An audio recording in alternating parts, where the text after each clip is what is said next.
Friends, नमस्कार। मेरा नाम है संदीप और आप देख रहे हैं मिस्टर बायोलॉजिस्ट। तो आज हम इस क्लास में एंटीजेंस पढ़ने वाले हैं। इम्यूनोलॉजी का एक बहुत ही इंपॉर्टेंट टॉपिक है।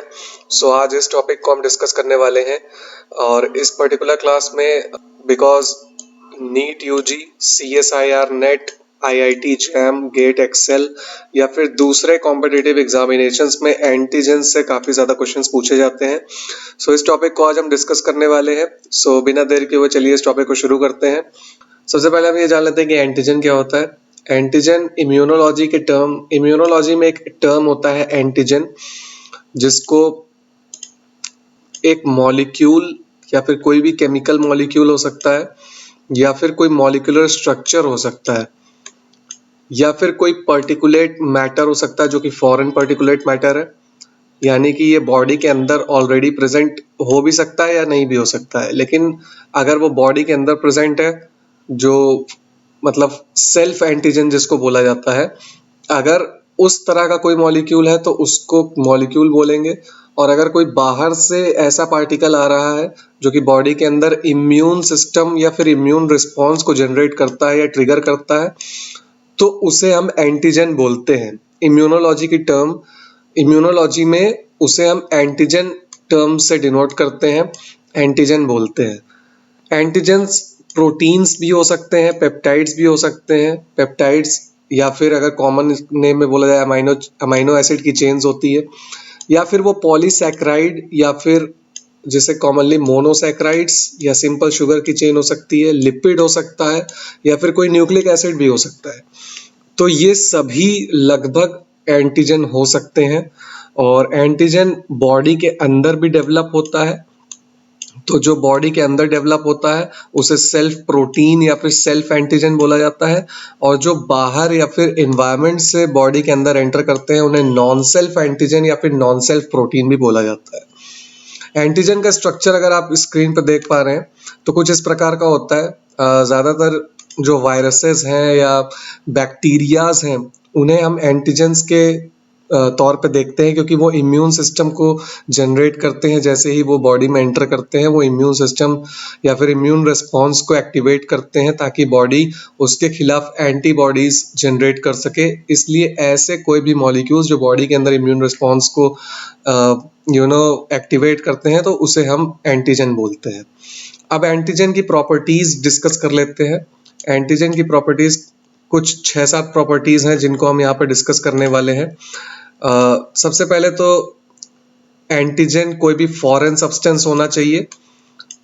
जैसा कि अभी पिछली स्लाइड में यहाँ पर हमने बात किया कि वो बॉडी के अंदर भी प्रोड्यूस हो सकते हैं या फिर एनवायरनमेंट से अगर बाहर से वो कोई एंटीजेनिक मॉलिक्यूल है जो कि बॉडी के अंदर इम्यून सिस्टम या फिर इम्यून रिस्पॉन्स को एक्टिवेट कर रहा है तो उसे एंटीजन बोलते हैं। लेकिन मोस्ट ऑफ द केसेस में एंटीजेंस फॉरेन सब्सटेंस होना चाहिए। बॉडी के बाहर से बॉडी में कोई बाहर का मॉलिक्यूल या केमिकल या फिर प्रोटीनेशियस कंपाउंड जो बॉडी के अंदर एंटर करता है और इम्यून सिस्टम को या इम्यून रिस्पॉन्स को एक्टिवेट करता है, बॉडी उसके खिलाफ इम्यून रिस्पॉन्स जनरेट करती है तो उसको एंटीजन बोला जाता है। और इसी वजह से एंटीजन को फॉरेन सब्सटेंस होना चाहिए जो कि इम्यून रिस्पॉन्स को जनरेट कर सके। एंटीजन का जो मॉलिक्यूलर मास है वो 14,000 किलो डाल्टन 14,000 डाल्टन से लेकर के 6 लाख डाल्टन के बीच में होना चाहिए, इससे ना कम ना ज्यादा। एक आध पॉइंट का अंतर हो सकता है, लेकिन मोस्ट ऑफ द केसेस में 14,000 से 6 लाख डाल्टन तक का जो मॉलिक्यूलर मास होता है वो एंटीजन का होता है। और ये मेनली प्रोटीन के स्ट्रक्चर होते हैं या पॉलीसैकेराइड स्ट्रक्चर होते हैं जो एंटीजन्स होते हैं, और ये केमिकली कॉम्प्लेक्स होते हैं। बहुत ज़्यादा कॉम्प्लेक्स स्ट्रक्चर होता है एंटीजन्स का। बहुत कभी कभी तो ऐसे एंटीजन्स होते हैं जिनका स्ट्रक्चर जल्दी डिकोड ही नहीं कर पाते हैं साइंटिस्ट। इस वजह से काफ़ी समय लगता है इनके ऊपर रिसर्च करने में, इनको नाम देने में। कोई भी अगर नया स्ट्रक्चर बॉडी में पहली बार अगर कोई एंटीजन अगर एंटर किया है तो उसका नाम देने में काफ़ी टाइम लग जाता है, क्योंकि उसके इतना कॉम्प्लेक्स स्ट्रक्चर होता है। इस वजह से उसको डिफाइन करना ही बहुत ज़्यादा डिफिकल्ट हो जाता है। और they are more immunogenic they will be, और जितना वो केमिकली कॉम्प्लेक्स होगा एंटीजन उतना ही ज़्यादा इम्यूनोजेनिक भी होगा। इम्यून सिस्टम उसके खिलाफ ज़्यादा तेज़ी से और ज़्यादा एग्रेसिवली रिस्पॉन्स करेगा उसके खिलाफ। और एंटीजन्स स्पीशीज स्पेसिफिक भी होते हैं और हर स्पेशीज में हर इंडिविजुअल में अलग अलग तरीके से एंटीजन रिस्पॉन्स करता है। इसीलिए आप लोगों ने कई बार देखा होगा कि जो कोई एक वायरस या बैक्टीरिया किसी एक इंडिविजुअल को बुरी तरीके से इन्फेक्ट कर देता है और किसी को बहुत ही लाइट या माइल्ड सिम्टम्स ही उसके अंदर एंटीजन के खिलाफ जनरेट होती है बॉडी, क्योंकि सब स्पेशीज स्पेसिफिक होते हैं और कुछ स्पीशीज में तो एंटीजेंस बहुत ज़्यादा रिस्पॉन्स करते हैं, बहुत ज़्यादा एग्रेसिवली रिस्पॉन्स करते हैं, इस वजह से उनके अंदर ज़्यादा क्रॉनिक डिजीजेस कॉज होती है। और जहाँ पर कम रिस्पॉन्स स्पीशीज, कुछ स्पीशीज में जहाँ पर उतने अच्छे तरीके से रिस्पॉन्स नहीं करते तो वहाँ पर उन स्पीशीज में डिजीज बहुत ही माइल्ड होती है, बहुत ही इतनी ज़्यादा कॉम्प्लेक्स नहीं होती है। और एज के बेसिस पे इम्यूनोजेनिसिटी उनकी इन्फ्लुएंस भी करती है और बहुत कम एज के अगर पीपल है तो उनको ज़्यादा इम्यून सिस्टम उनका क्योंकि उतना ज़्यादा डेवलप नहीं होता है, इस वजह से उनको एंटीजन ज़्यादा जल्दी अफेक्ट करते हैं। और बहुत ही ज़्यादा ओल्ड अगर कोई पीपल है, यानी कि अगर रफली अगर डेटा लिया जाए तो नवजात शिशु है तो उसके अंदर ज़्यादा बुरी तरीके से इफेक्ट करते हैं एंटीजन्स अगर उसके कांटेक्ट में आ गए। और या फिर बहुत ज़्यादा एज हो गई है, मीन्स 60 या 70 के अबव अगर एज हो गई है ह्यूमंस के केस में, तो उनके अंदर भी एंटीजन काफ़ी हार्शली रिस्पॉन्स करता है, जिसकी वजह से उनकी जो इम्यून सिस्टम है वो उतना अच्छे से डेवलप नहीं होता है, इस वजह से इम्यूनोजेनिसिटी उनके खिलाफ नहीं बना पाती है बॉडी, इस वजह से उनको ज़्यादा हार्शली रिस्पॉन्स करते हैं एंटीजेंस। एंटीजेंस का अगर स्ट्रक्चर देखा जाए तो कुछ इस तरह के मॉलिक्यूल्स होते हैं जो कि एंटीबॉडीज से बाइंड करते हैं, जो कि मोस्टली बी सेल्स उनको एंटीबॉडीज जनरेट करती है, तो उनके साथ एंटीजन बाइंड करके इम्यून रिस्पॉन्स को जनरेट करते हैं। और ये एंटीजन बाइंडिंग फ्रैगमेंट होता है एंटीबॉडी का, जिस पर एंटीजन आकर के बाइंड करता है और इम्यून सिस्टम को जनरेट करता है बॉडी के अंदर। अब एंटीजेंस कितने टाइप्स के होते हैं जरा उनके बारे में बात कर लेते हैं। एंटीजेंस बेसिकली 5 तरह के होते हैं on the basis of there structures. Exogenous antigens होते हैं जो कि मोस्टली एक्सटर्नल एंटीजेंस को बोला जाता है, जो कि बॉडी में बाहर से एंटर करते हैं और एलर्जी कॉज करते हैं या फिर कोई डिजीज कॉज करते हैं। वो बेसिकली इस कैटेगरी में जो भी एंटीजेंस आते हैं वो या तो फूड एलर्जन हो सकता है, पॉलन हो सकता है, एरोसॉल्स हो सकते हैं, कोई केमिकल कंपाउंड हो सकता है जो कि एंटीजेनिक रोल प्ले करता है बॉडी के अंदर और इम्यून सिस्टम को जनरेट करता है, इम्यून रिस्पॉन्स जनरेट करता है बिकॉज वो डिजीज कॉज करता है।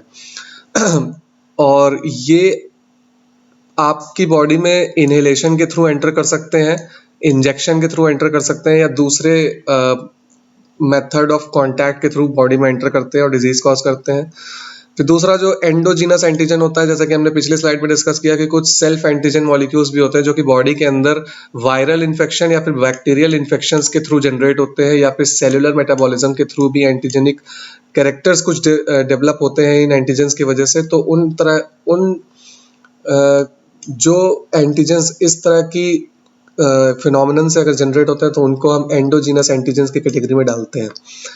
कुछ एंटीजेंस सेल्फ प्रोटीनेशियस या न्यूक्लिक एसिड्स होते हैं जो कि इन्वायरमेंटल या फिर जेनेटिक चेंजेस अगर किसी ह्यूमन या एनिमल में हो जाए या फिर पर्टिकुलरली वर्टिब्रेट्स में अगर कोई जेनेटिक चेंजेस हो जाते हैं तो उनमें या फिर इन्वायरमेंटल अल्टरेशन की वजह से जो खुद का इम्यून सिस्टम को अफेक्ट करते हैं उन्हें ऑटो एंटीजेंस बोलते हैं, जो कि ऑटो इम्यून डिजीजेस कॉज करते हैं।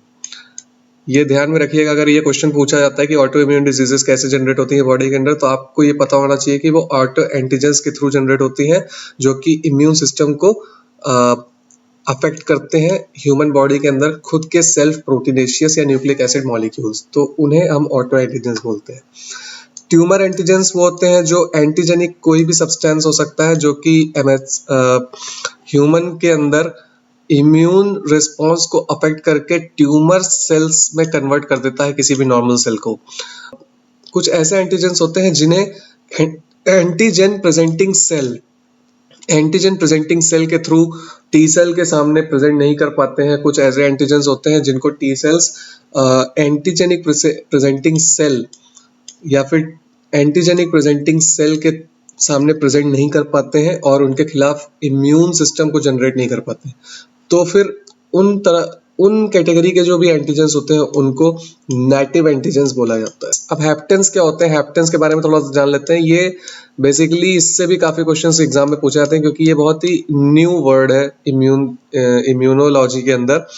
और इम्यूनोलॉजी में हैप्टेंस का क्या रोल होता है वो उसके बारे में थोड़ा सा जान लेते हैं। हैप्टेंस एंटीजेनिक होते हैं नेचर में, ये भी एक एंटीजन का ही टाइप होता है, लेकिन ये इम्यूनोजेनिक नहीं होता है। मतलब हैप्टेंस अगर खुद डायरेक्ट बॉडी में एंटर करते हैं तो वो इम्यून रिस्पॉन्स को जनरेट नहीं कर पाते हैं, उसको इंड्यूस नहीं कर पाते हैं। They fail to induce the immune response on their basis of their native structure. अगर उनका जो नेटिव फॉर्म है, जो उनका बेसिक स्ट्रक्चर है, वो बॉडी के अंदर एंटर करता है तो उस स्ट्रक्चर के फॉर्म में वो इम्यून रिस्पॉन्स को जनरेट नहीं कर पाते हैं क्योंकि उनका जो मॉलिक्यूलर वेट होता है वो और केमिकल सिंप्लिसिटी इतनी ज़्यादा सिंपल मॉलिक्यूल्स है कि मतलब उसको देखिए, जैसे कि हमने पिछले स्लाइड्स में बात किया कि एंटीजन काफ़ी ज़्यादा कॉम्प्लेक्स मॉलिक्यूल्स होते हैं, लेकिन हैप्टेंस उसका उल्टा है। ये केमिकल नेचर में अगर देखा जाए हैप्टेंस को तो वो काफ़ी ज़्यादा सिंपल स्ट्रक्चर होता है उनका, और इनका जो मॉलिक्यूलर वेट है वो इतना ज़्यादा कम होता है कि उसके खिलाफ इम्यून सिस्टम बॉडी जनरेट ही नहीं कर पाती है। लेकिन अगर हैप्टेन कैरियर प्रोटीन के साथ अगर बाइंड हो जाए और वो बॉडी में कैरियर प्रोटीन के साथ उसको बाइंड करा दिया जाए तो फिर वो उस बॉडी उसके खिलाफ इम्यून रिस्पॉन्स जनरेट करने में सक्षम हो जाती है। तो हैप्टेंस अपने बल पे इम्यून सिस्टम को जनरेट नहीं कर पाते या बॉडी में डिजीज कॉज नहीं कर पाते, उनको कैरियर प्रोटीन्स की जरूरत पड़ती है जिनकी मदद से वो डिजीज कॉज करने की कोशिश करते हैं और इम्यून रिस्पॉन्स को जनरेट करते हैं। सो हैप्टेंस को अगर सिंपली डायग्रामेटिक स्ट्रक्चर देखा जाए तो हैप्टेंस कुछ इस तरह के मॉलिक्यूल्स होते हैं जो अपने बल पे इम्यून सिस्टम को जनरेट नहीं कर पाते हैं, लेकिन अगर वो इस कैरियर प्रोटीन के साथ बाइंड हो जाए, अगर वो इस कैरियर मॉलिक्यूल के साथ बाइंड हो जाए तो फिर वो कंप्लीट एंटीजन का स्ट्रक्चर फॉर्म कर लेते हैं, कॉम्प्लेक्स स्ट्रक्चर। और फिर तब जा करके ये जो कैरियर मॉलिक्यूल है और ये हैप्टेंस साइड साइड में लगे हुए हैं, ये जो कॉम्प्लेक्स स्ट्रक्चर इस तरह का अगर फॉर्म हो जाता है तो फिर बॉडी में वो हैप्टेन एंटीजेनिक रोल प्ले करने लगते हैं और फिर वो एंटीबॉडीज को सेक्रेट करने के लिए सिग्नल पास करते हैं बी सेल्स के पास, ताकि बी सेल उनके खिलाफ एंटीजेनिक एंटीबॉडीज प्रोड्यूस कर सके और इम्यून सिस्टम को डेवलप कर सके, इम्यून रिस्पॉन्स को जनरेट कर सके। तो यही एक छोटा सा टॉपिक एंटीजन आपके साथ डिस्कस करना था, बहुत ही ज़्यादा इंपॉर्टेंट टॉपिक है। नीट, CSIR नेट, गेट और दूसरे कॉम्पिटिटिव एग्जामिनेशंस में इससे काफ़ी ज़्यादा क्वेश्चंस पूछे जाते हैं, इस वजह से मैंने इस टॉपिक को आपके साथ डिस्कस किया। और अगर आपको ये वाला वीडियो पसंद आता है तो इसको लाइक और शेयर अपने दोस्तों के साथ करना बिल्कुल भी मत भूलिएगा। और अगर चैनल पर नए हो तो सबसे पहले इस चैनल को सब्सक्राइब कर लीजिए ताकि ऐसे ही और भी लेक्चर्स जैसे ही अपलोड होते हैं तुरंत ही आपको नोटिफिकेशन मिल जाएगा। तो चलिए अब इसी के साथ इस क्लास को एंड करते हैं। Thank you so much.